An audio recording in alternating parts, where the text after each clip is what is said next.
He's my son and I intend to make him know it. Patukan mo kung ayaw maniwala. Walang iya ka talaga, no? Kung pumarito ka lang para murahin ako, bumalik ka na lang sa linggo. Sa bahay, magmurahan tayo maghapon magdamag. Right now, I'm busy. All right, Rosita. Nag-usap kami ni Elsa. Nagdesisyon kami. Dalawin mo yung bata. Tulungan mo siyang makilala kami. At ano? Anong kapalit? Kapalit?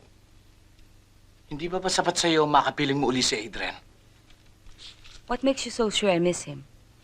Kung kailangan mo ng babysitter, ipapahiram ko sa'yo si Christy. Okay, Rosita. Ano ba talaga ang gusto mo?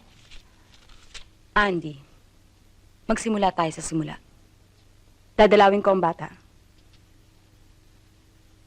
Dalawin mo rin ako. At paminsan-minsan, you stay in the house.